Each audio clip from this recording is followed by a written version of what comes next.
You ready, Nick? Oh, let's get busy. Peace.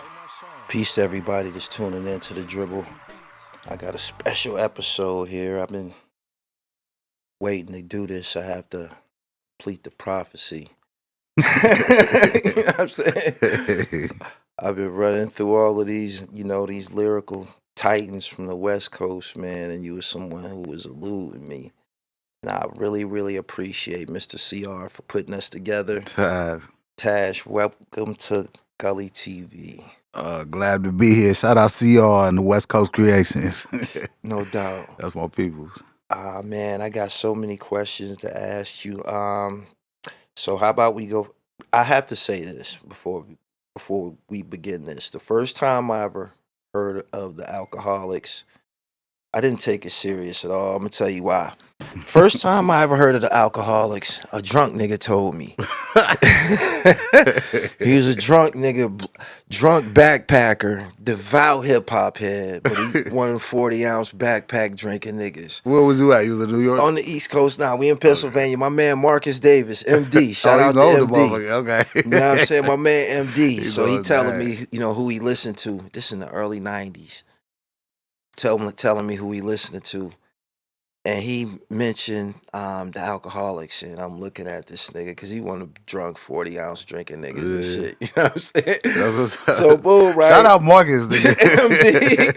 Yeah. I might not be here on the show if it wasn't for you, my nigga. That's what's up. Yeah, MD brought you to the table, and MD his track record and his suggestions, they were always accurate. Mm-hmm. So again, I didn't hear much from you. It wasn't. This was in the gangster rap era. This is when like Sibo and Spice One and them niggas is still dominating. But MD listened to what you would call backpack music. I said he was a backpacker. Right. So does that fit the description? Were you categorized in that backpack category? We got put into that category, but we wasn't necessarily backpackers though. I seen that on a Rap Life video. Cause the whole thing is that Rap Life came way later though. You know what I'm Okay. saying? But the whole thing is that we got put into the game. Before we got put into the game, we E Swift from the Alcoholics, he got a job. You know what I'm saying? I was living with him and his pops and everything. We was rapping and shit. You know what I'm saying? It was like Jazzy Jeff and the Fresh Prince. It was just Tash and Swift. You know what I'm saying? Right. And he got a job DJing for King T. And we was young as shit, you know what I'm saying? So that right there catapulted us into the cool crowd because King T was cracking right now, you know what I'm saying? Yeah, LA, he had the whole world on fire. He was going overseas and shit. And, Ice-T kind of co-signed that whole shit. Yeah. So we was just running at an early age, just all through like, parties and So you from the King T umbrella? The what? Yeah, King T umbrella. That's who put us in the game. And King T would be categorized as gangster music, right? Yeah, definitely. They say he's not the inventor, but he was the first one to really make some noise, I guess, on the West Coast. Okay. Other than Ice-T. Ice-T was the pioneer for the gangster shit. On the West Coast. On the West Coast. Right. I know you gonna say Schoolie D. I believe that to be accurate. Nah, I know the history on the West Coast. You on time. Right. And then but that whole, like, we was the hype man for King T, E Swift was the DJ and everything. So we was doing parties, you know what I'm saying? We was doing gangster parties pretty much. And, when it came to our lane and shit, King T was our boy, so he would bring that crowd to our shit, you know what I'm saying? But that's what I'm saying, like, we didn't really run with yeah, we did though. I guess the backpack would be the fit, you know what I'm saying? We didn't. So did you aspire to be a rapper, or the fact that y'all had the relationship with King T put you in a situation where you was like, I can do this? Nah, I was rapping way before I met King T. Okay. But shout out to King T too. He was like the first. Him and Ice-T was the first people that was really on. Yeah. That really showed interest. You know what I'm saying? And we came out on King T's first single for his I want to say the Trifling album. I think it was a Trifling album. Okay. And he had a choice to put us. He went to his record label, Capitol Records, and everything, and said, "I got this crew." And that's back when everybody was, IT had the Rhyme Syndicate, and these people had, you know, this person had this group or crew or whatever. And King T went to Capitol Records and said, I got this crew and they dope. And I want the first single to be with them so it brings shine to them. You know what I'm saying? So that's I got it bad. So instead of him putting a spotlight on himself for the first single, he put the spotlight on the Alcoholics, and we got a deal right after that. You know what I'm saying? With Loud. Okay. A New York-based label with Steve Rifkin and all that. So now, how did y'all get the moniker, the Alcoholics? How did that come into play? Very There's so many different stories. It's not like that was some clever shit to say, like alcoholics, like niggas. I just told you about Marcus Davis. Right. You know what I'm saying? Nah, King T came up with that. He you know, he wanted to call the group because before that, we was I don't even want to say the name. It was called ESP, the Everyday Street Poets. Okay. You know what I'm saying? Right. And we ran with that. We didn't get no action with that. Like, we was just house party rockers, though. Like, people knew the words of the songs and shit because we say the same shit every party. You know what I'm saying? Okay. And all this. And then, like I said, King T came into the picture. And he took us under his wing. And, you know, it was, from that point on, it was King T and the Alcoholics. And then we formed the Liquid Crew. And then came, you know, the Four the Exhibits, the Mad Libs, the Loop Pack. Right. You know what I'm saying? And that's the era that I got real familiar with you. By then, y'all was in magazines and shit like that. Yeah, we doing all that shit. So, what did y'all do to get signed to Loud? To get signed with Loud, I think the story goes. I know that Fabian Duvernay, we called him Fade, knew Steve Rifkin. I think he was already working at Loud because we was in the studio with this group called Madcap. And they was technically, I think, the first group that was on Loud. I think. Okay. But we went to the studio session where we knew them. That's from Pasadena. Shout out Joe and Coke and all them. And what we did was went to the studio, and Faye was at the studio, and he was telling us about this deal he got with Loud Records, or he works at Loud Records, he got this deal for Madcap and this and that. And we just played our demo in the studio, but when you in the studio, you hear it on the big-ass speakers and shit. Yeah. It blew him away. And he said, man, I got to take this to the boss. And I was Steve Rifkin. Took it to Steve. And then shortly after that, I used to drink a lot. So, you know, a lot of shit. Like, I always tell people I don't remember shit past Wednesday. You know what I'm saying? But I remember distinctly that we signed real quick. We met him. He heard it. And boom, it was on. Like, he scooped us up. Like, you know. Was that a part of the Alcoholics image, drinking? That was the 40-ounce era and shit. Like, yes, it was like we was like, it was all fun to us though. You know what I mean? It was more like it wasn't a gimmick, but it was more like. Nah, I just wanted to know, was it real? Was that?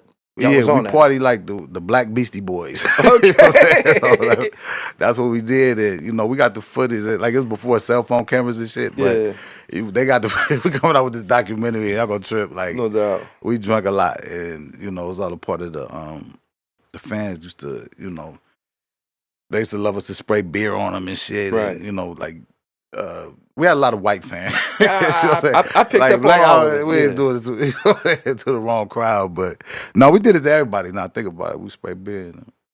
Yeah. What year was that y'all got signed to Loud?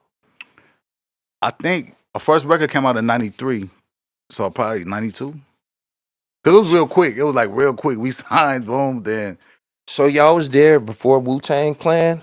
Right before. Right before the Wu. It felt like it was the same time period because it was so quick. You know what I'm saying? It was like we was gearing up for our first release or whatever it was. Right. And then they signed them, and then that's what we got familiar with us because they put us on a like we was all just brand new to the game. You know what I'm saying? So they put us on this bullshit, like they call it a promotional tour. Right. So you going out for like 30 dates and you ain't getting paid for nothing. You ain't getting paid for no dates. All you can do is sell merch and hustle and shit. And do features and shit. But they put us in the Wu Tang Clan on the same tour. So that was their first tour, I believe, and that was our first tour. So, you know, we got to know them dudes real, you know. Yeah. I knew all about the Method Man working at Statue of Liberty and shit way before the documentary and all that. Right. But, you know, shout out to the Wu-Tang, because I ain't gonna lie to you, like, they considered now as, like, would you say the biggest group ever? Yeah, I would agree with that, yeah. And I watched it from us freestyling in the back of the van to you know what I'm saying, to where they at now and shit. And that's what shot them out, man. Like, cool when you dude. first encountered them, and y'all got wind that y'all was label mates with a rap group that had 10 members. Was that I heard the demo, so I was already a fan. You know what I'm saying? right? Like I just said, it's gotta, you know, I just tripped because there was so many of them. You know. But the dope part is that everybody sounded different. Like it wasn't like a like some groups that you could tell they hang around a lot. You know what I'm saying? Yeah. Like not like that, but like EPMD. You know what I'm saying? It's cohesive because they rap similar. You know what I'm saying? Not the same, but similar. Right. But you know, they was all different. You had Old Dirty. That was the craziest shit we ever heard.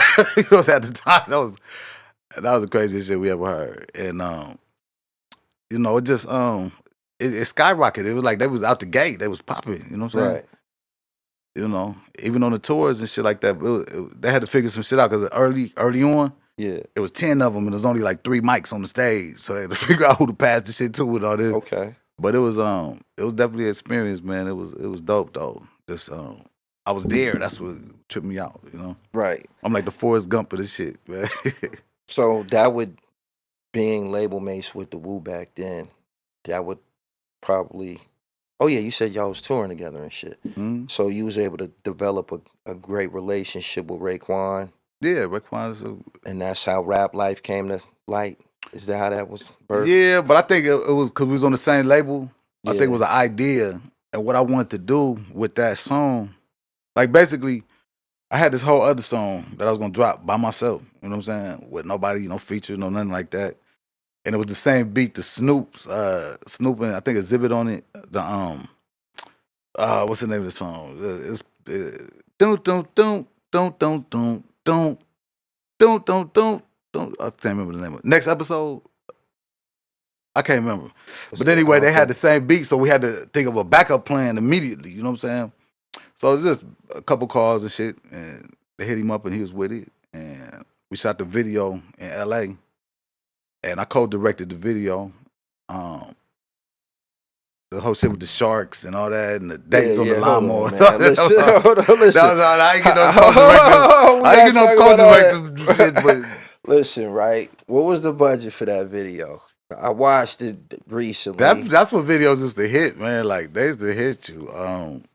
I think that shit was like 200,000? No, 120,000, some shit. I forgot. But Chris Robinson did that, but he was doing movies at the time. Yeah. So, you know, this is back before I was naive. I didn't realize all that shit come out your budget. You know what I'm saying? You got to recoup it and all this. So all them ideas I thought of. Nah, I think it was worth it. It was worth it. It was worth it. But fuck that budget. But it was like you had to watch it back then, because just like that little shark that you seen, the great white in the pool. That was a real shark? No, hell no. But that was like, that's what I asked you. I said I want to get a scene where I got a shark in my swimming pool in the backyard and all that shit. I didn't know that shit was gonna cost me $15,000. Right. You know what I'm saying? They got some fake shark from like Universal Studios or somewhere, and pulled up with this big ass semi rig and shit. You know, this shit. And I never even questioned how much it cost or no shit like that. But that shit was in the video. If you blink, you missed the motherfucker, man. Yeah. But that's $15,000 more I had to pay back. You know what I'm saying? So, you know, I wasn't thinking budgets and shit. You know. So Chris Robinson really had a fucking tractor with Dayton's on it? Nah, that was me. Y'all went and got a fucking tractor and put Dayton's on it? Yes, it just happened that Dayton's and shit, they got the, you know, the knockoff ears and shit and all that. And it's like a, you know, you just put it on and it got the lug and shit. That shit fit perfect on the it was just a coincidence. That shit was cold. I had a homeboy, Mexican homeboy with some Dayton's. We had the shit already rented for the video. Right. And I said, I wanted, because I saw the shit. Yeah. And we popped that motherfucker off and popped that motherfucker right back on it. And that's what I think that scene right there really set it off for LA. You know what I'm saying? What? Because we was known for the days. They said, who the fuck is like that shit was crazy, man. That was a pivotal ingredient in establishing y'all point. Chris Robinson really just the tractor. So shout out Chris Robinson. You know what I'm saying? Right. What's up? This is Royce the 5'9", and right now you checking out the notorious Gully TV. Don't go nowhere.